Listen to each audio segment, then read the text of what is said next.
Bonjour à toutes et à tous et bienvenue dans Cinefiles pour une nouvelle vidéo sous les chaleurs des tropiques parisiens. Je vais vous parler de 28 semaines plus tard, un film sorti en 2007 de Juan Carlos Fresnadillo, un film avec Robert Carlyle. Il y a aussi Rose Byrne, Jeremy Renner, il y a Harold Perrineau et aussi Idris Elba. C'est un film qui a coûté 15 millions de dollars, il en a rapporté à peu près 66. Il dure 1h40 et qu'est-ce qui se passe pendant 1h40 ? Eh bien, c'est après la propagation du virus, 28 semaines plus tard, la ville de Londres est un peu sous quarantaine, il y a une partie qui a été sécurisée et une autre partie qui est laissée à l'abandon et nous allons suivre quelques personnages dans cette ville. Ça va créer des chamboulements, notamment l'envie de rencontrer ses proches, de retrouver ses proches, va créer une situation de tension qui va débouler, qui va amener à une nouvelle invasion de zombies, ou d'infectés, ou de rageux. Ah oui, des rageux. Eh bien, va-t-on avoir des rageux sous cette vidéo ? Je ne sais pas. Étant donné que je n'ai pas aimé vraiment le film, ça sera un retour rapide. Alors là, si vous trouviez que le premier c'était rapide, eh bien le deuxième ça va être encore plus rapide. Moi, je trouve que le film était déjà peiné à exister dans mon souvenir. Eh bien, le revoir n'a pas arrangé l'affaire. J'avais vu l'article de Écran Large qui disait que c'était une suite parfaite, des choses comme ça, mais bon, il faut aussi replacer un peu le film dans une énergie de l'époque. Le film n'a pas grand chose pour lui. Les moments de bravoure en fait dont on se souvient, c'est soit des moments what the fuck, soit la première scène et la dernière scène du film. C'est con ça, hein. Mais étant donné que, si j'ai bien compris, ces deux scènes ne sont pas faites par Fresnadillo. La première scène et la dernière scène. La dernière scène, j'ai pas eu la confirmation en écrit, hein, mais ça me semble être un peu dans le même style que la première, donc potentiellement fait par Danny Boyle. Et ce sont les deux fragments qui sont les plus intéressants, les plus, atypiques. Le reste est filmé, mais tout est écrasé, ça rend le film insignifiant, hein, même s'il y a plus de moyens, hein, et des décors, mais il y a rien. Dans le premier film, on est assez libéré de frontières.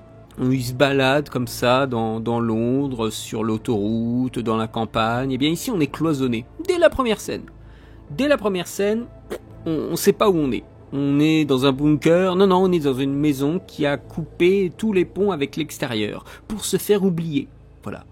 Et on a l'arrivée de la lumière, terrible. Et c'est la seule scène dont je me souviens, c'est le début. Comme par hasard, c'est filmé par quelqu'un qui avait des idées. C'est pas forcément super bien exécuté, c'est très assuré, le montage est très rapide, mais il y a quelque chose qui marche dans ces 10 premières minutes.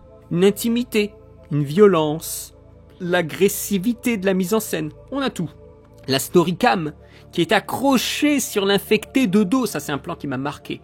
On a la musique qui commence, vous savez, ce thème du premier film qui est là utilisé avec une forte intensité. Là, je trouve que c'était bien utilisé. Et on a Robert Carlyle donne, je crois, dans le film, qui court, et on a des infectés qui courent derrière lui, et on a tout d'un coup une caméra embarquée accrochée au dos d'un infecté qui fonce sur lui, avec les cris, bien sûr, qu'ils font, et c'est un moment absolument terrifiant. Je trouve que c'est un moment qui... T'as vraiment envie que le mec s'en sorte, hein. T'as vraiment envie que le mec parte. Et bien sûr, il abandonne sa femme. Ah là, dramatique. Mais qu'il va retrouver un peu plus tard. Parce que bien sûr, il faut faire avancer le scénario. Dans une direction qui crée de l'action. Donc on va dire que sa femme, elle a survécu parce que elle a une maladie qui fait en sorte qu'elle ne peut pas être infectée, qu'elle est asymptomatique, mais qu'elle peut quand même infecter les autres. Voilà, ça facilite les choses, hein. Donc bon, c'est une espèce de petit retournement comme ça facile, mais c'est pas un truc qu'on apprend très tôt, hein. C'est vraiment la moitié du film, hein. Mais là, il y a eu l'abandon de sa femme, et donc on a ce mec qui panique, qui se met sur un bateau et qui part comme ça. Et ça c'est la première scène du film. Tu dis sûrement que le reste, ça va être du même acabit, hein, parce que la fin est aussi vivante. Hein. Je trouve que la fin, le truc à Paris, c'est même pas une minute. Hein. Mais l'intensité des choix de cadrage, les mouvements, le bazar visuel, le granulé, vraiment le grain de l'image rendent le truc, justement, on avait vraiment l'impression de revenir au premier film. Je trouvais que c'était très réussi. Malheureusement, ce qu'on craignait dans le premier film, à savoir que les militaires sont à la tête des opérations, arrive dans le second. Pour au final ne pas en jouer davantage. Ils sont à la tête des opérations, la bonne affaire, ils ne contrôlent absolument rien à la fin du film. Le contrôle ne sert à rien dans ces films-là. Et je pense que dans le dernier, ce sera la même chose. Encore une fois, des militaires avec des petits problèmes psychologiques, ça les démange au niveau de l'entrejambe, hein, parce qu'on a des snipers voyeurs, où il prend son snipe, il regarde les fenêtres et il dit « Qu'est-ce qu'il y a à la télé ?» Et il voit les petites vies des gens, et à un moment, bien sûr, hein, évidemment, hein, il tombe sur un couple qui est en train de faire des trucs un peu chauds, et il est en train de regarder ça, voilà, rapidement. À chaque fois, le problème de toute façon, c'est l'humain. Hein. Et c'est ce qui va amener d'ailleurs à la contamination. Un truc bête, voilà, il l'embrasse, il y a de la salive sur la personne asymptomatique qui a pourtant s'est fait infecter, mais qui n'aura pas de symptômes. Et donc celui qui peut attraper les symptômes, bah, il est en train d'embrasser sa femme, et voilà, et c'est parti pour la violence, quoi. Ça va en crescendo, la contamination s'échappe. Et ça va prendre plein de gens. Il y a un moment où les gens y fuient. Et on ne sait pas qui y fuit et qui course, en fait, les fuyards. Donc, puisqu'on ne sait pas quoi faire, on ne sait pas faire la différence, bon, on tue tout le monde. Donc à un moment, ils disent « tirez sur tout le monde ». En référence peut-être à des guerres américaines. Alors, il y en a qui disent que c'est le commentaire sur l'occupation des États-Unis en Irak. Si vous voulez, enfin, ça peut être tout et n'importe quoi, là, c'est à ce niveau-là. Je pense pas que c'était quelque chose de volontaire, si c'était le cas. Je pense pas qu'à l'époque, les choses étaient claires, aussi claires que maintenant. Et puis bon, vous savez, ce sont des scénarios où on met des militaires, mais on ne sait pas trop comment ils fonctionnent. Donc on fait des trucs fantasmés aux militaires, avec des protocoles d'urgence qui sont de la merde, de la sécurité, c'est de la merde. Au scénario, c'est catastrophe. Hein. Y a un côté aussi ultra ridicule, too much, avec l'hélico comme ça qui rase les gens. C'est un film moyen. Y a pas de peur aussi. Y a pas de peur, y a pas de violence. Si, y a de la violence, mais y a peu de violence, très peu de tension. C'est pas très effrayant. Donc il y a beaucoup de coches qui sont loupées. Encore une fois, les zombies sont des toiles de fond. Il y a un contexte global qui est plus que le premier, puisqu'on suit plusieurs personnes, on suit une sorte d'organisation de société, mais ça s'effrite assez vite. Et il faut accepter évidemment les décisions des gens, les décisions des humains, assez stupides, encore une fois, comme le premier film. Pas mal de paramètres qui convergent vers la catastrophe. Hein, le fait que le père travaille à la sécurité, et comme par hasard, il a le badge qui lui permet de traverser toutes les portes, ce qui l'amène devant la femme qui est lourdement protégée. Vous voyez, vraiment des trucs où il n'y a pas de garde à l'entrée de la zone de quarantaine, donc les enfants, ils échappent à la vigilance de garde. C'est des militaires, quoi. Et hop, ils passent et après ils vont se balader. Alors la scène, elle est très jolie, hein, quand ils sont à moto et qu'ils passent comme ça dans les villes, mais tout est écrasé. On joue pas avec le décor. Et aussi le père qui retrouve ses enfants, là, le père zombie qui retrouve ses enfants. C'est un peu what the fuck. Pourtant, je crois que Londres, c'est très grand. Hein. Mais bon, écoutez, j'étais tellement, pas désespéré, mais ça m'a tellement pas fait d'effet, ce film, que par curiosité, je suis allé voir The Sadness. C'est un film, je crois pas qu'il soit coréen, je crois qu'il est thaïlandais. Dites-moi en commentaire si je me trompe, j'ai pas les notes devant moi. Mais j'ai vu ce Sadness, donc c'est un film asiatique sur une contamination d'un virus qui rend les gens giga violents, avec des comportements qui sont indécents aussi, des trucs sexuels, enfin genre sexe et violence quoi. Mais à un niveau qui est ultra élevé, hein. C'est ultra agressif, c'est très très très très très sanglant, mais énormément plus sanglant que les 28 jours, 28 semaines et tout ça. Hein. C'est vraiment une belle boucherie, hein, ou une orgie, ou les deux. Et j'y pensais quand j'avais revu cette scène entre Don et sa femme. Il y a l'amour et après le meurtre violent, vous voyez, quand il enfonce ses doigts dans les orbites de sa femme, je crois. Vraiment l'horreur. Hein. Et The Sadness un peu laisse les personnages parler et faire des actions. C'est beaucoup plus permissif. Quand un personnage est infecté, eh bien il peut parler. Et il a quand même une interaction d'objet. C'est-à-dire qu'il n'a pas perdu son humanité, elle est juste complètement orientée sur certains trucs. Là où le virus de 28 jours, il est complètement... il déshumanise ces personnages pour les rendre, comme ce que je vous ai dit lors de la première critique, en de véritables zombies. Voilà, des zombies. Pas des mangeurs de cerveau, hein. Vraiment le zombie dans le terme, dans la définition haïtienne du mot. Et ces personnages, eh bien, on a un cast qui n'est pas celui de l'original. On va ailleurs, dans des espaces qui sont différents, des espaces contaminés différents. Donc on a un nouveau cast. L'idée de faire un peu légèrement film choral, je trouvais que c'était bien, surtout quand on est à l'échelle d'une ville. Il y a une famille qui essaye de se recomposer. On a une famille symbolique dans le premier qui se forme. Ici, on a une famille véritable qui est là et qui va se disloquer au fur et à mesure que l'histoire avance. Ça manque un peu de connexion entre les personnages. C'est assez générique, je trouve. Mais le personnage de Don, joué par Carlyle, est bien. On sent qu'en fait, il a un trauma. On commence le film avec son trauma. Et il va devoir vivre avec ça jusqu'à sa fin dans le film. Il y a des décisions stupides de la part des personnages, et avec des conséquences qui sont plus ou moins intéressantes à suivre. On lambine à voir où ça va, et quand ça avance, ça a du mal à prendre, alors qu'il y avait quand même plus de moyens pour filmer le projet. Les décors sont très beaux, avec voilà, l'impression d'abandon. Une vision où on a juste les bagnoles un peu laissées en vrac, comme ça, tout est laissé en vrac. Hein, c'est que 28 semaines plus tard, hein, c'est pas très très long, hein. Mais l'idée est très très bien. Le temps d'une scène où ils partent en moto, l'image est un peu datée.